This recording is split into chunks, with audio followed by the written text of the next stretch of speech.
Hello everyone, welcome back to my channel.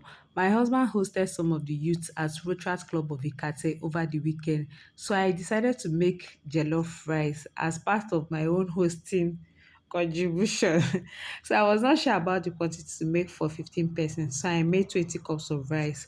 This will be my first time of making a large pot of jollof rice. My sisters have always been the one that help me out with such amounts. They stay close to me, so I either pack all the ingredients and go to their house, or they come to my house and assist me. So cook along with me, and I'll be in the comment section to take down corrections and suggestions for next time. Please, if this is your first time of coming across my channel, kindly click on the subscribe button, like, comment, and share my videos. Thank you. So let's get cooking. So first of all, I'll cook my chicken. So I season my chicken with curry, thyme, nut seasoning cube, coriander, onions, fresh ginger and garlic with salt. Then I added a little bit of nutmeg. So I'll give that a good stir and allow that to cook for a while till the chicken is soft before I go ahead to fry them, because I'll also be frying them before I start cooking. So there you have it. I also added black pepper to this too. So I'll just cover it and allow it to cook for a while. Then I go ahead to the next step. So this is me trying to blend my fresh tomato, ginger, and tatashe. So I bought this dry tatashe, but the woman I bought it from said I have to soak it overnight. So I bought it yesterday. I soaked it at night. Then this morning, I removed the seed and the head, and this is me putting it now to blend it. So I'll just blend that up together till I get a smooth paste, and we are ready to make our jollof rice base. So I got this stick from my other blender, and because I did not want to add water to this paste, I had to bring it out, then mash down the tomatoes, tatashe, and pepper for it to blend very well. So this is me just trying to mash them down so that it can blend very well and not add water to this paste. So after that, I will go ahead and check on my chicken and see how far the chicken has cooked.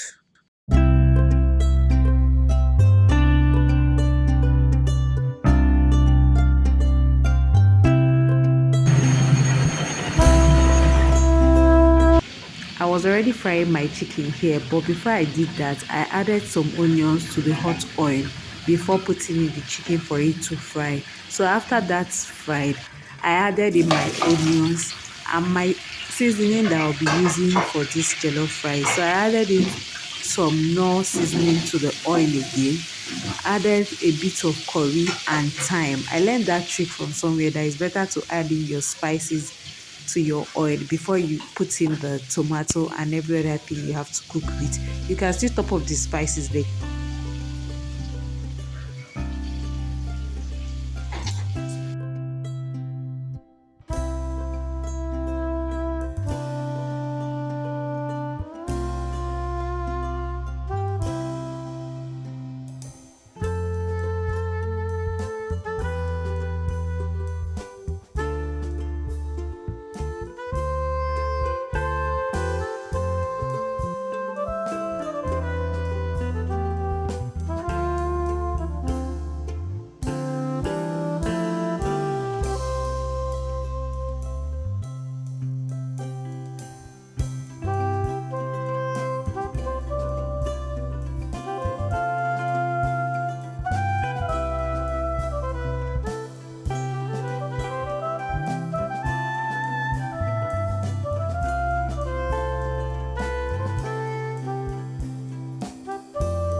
At this point, my husband came to inform me that our guests have arrived. I said, yeah, hey, me that I'm still turning tomato here. They came in around 12.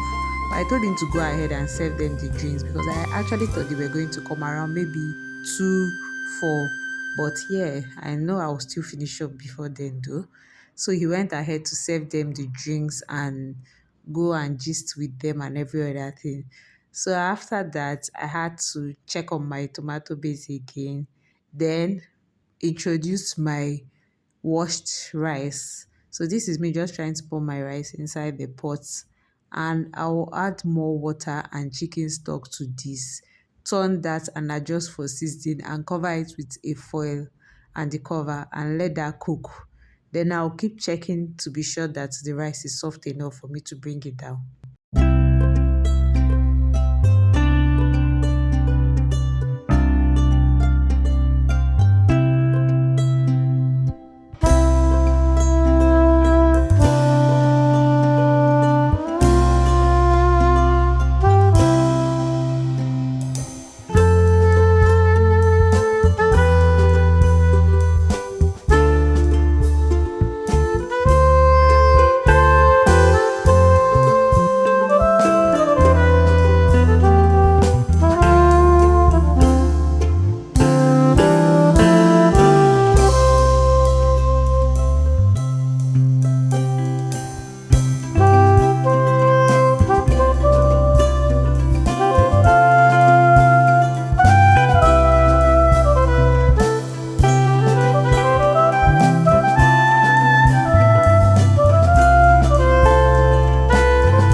Finally, our jollof rice is ready. Bring your plate. So bring your plate. So after I served them all, I still had a large quantity remaining. So I'll pack some for my sisters and put the rest in the freezer. And I'm covered for next week because the kids are already on holiday. So we have rice that we're going to eat for next week. But first, let me take out my own portion and eat before I go and lie down and rest. Thank you all for watching. Please don't forget to subscribe, like, and comment on my video. See you guys in my next video. Thank you.